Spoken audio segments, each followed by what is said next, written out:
ጌና ጾም ላይ አከራካሪ ከሚባሉ ነገሮች መካከል አንዱ የጋድ ጾም አለ ወይስ የለም በገና የሚል ነው። ጋድ አለ።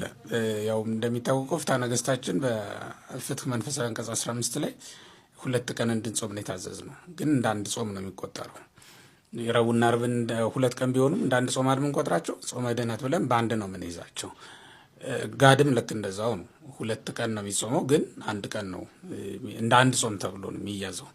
2 ቀን ያልነው የጌና የልደት ዋዜማና የጥምቀት ዋዜማ ናቸው።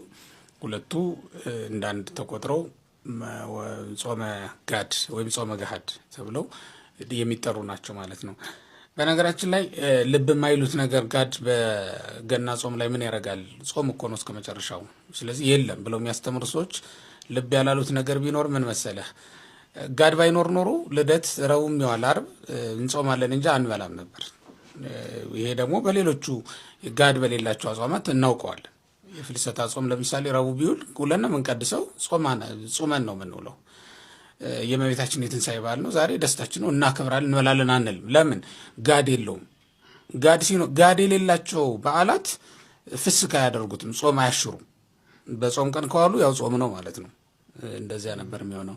ልደትንና ጥምቀትን ግን ረቡዕና ዓርብ ቢሆን እንበላለን። የተፈቀደበት ምክንያት ምንድን ነው ከተባለ ጋድ በመኖሩ ምክንያት ነው። ጋድ ማለት ለውጥ ማለት ነው። ትርጉሙም እኮ እንደዚያ ነው። የምንናገረውን ነገር ትርጉሙን ካለማወቅ ካልሆነ በስተቀር ጋድ ብለን እኮ ለውጥ ነው።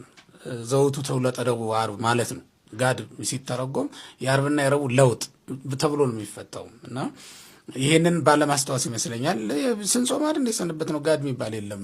ይሄ እንዳለ በጠቅላላው የገና ጾም የልደት ጾም ተብሎ ነው የሚጠራው ብለው የሚያለባብሱት የሚያልፉት ሰዎች ስላሉ ነው። ጋድ አለ። 44ኛውም ቀን እሱ ነው። ምናልባት አንዳንዴ በ28 ሲሆን በ28 ሲሆን ጋድ ለብቻው ላይቆጠር ይችላል። ልክ ረቡዕና ዓርብን አብረን እንቆጥራቸው የለ። በዚህ በገና ጾም እኮ ብዙ ረቡዕና ዓርብ አለ። ለብቻው ለይተን ጾም አናውጅም።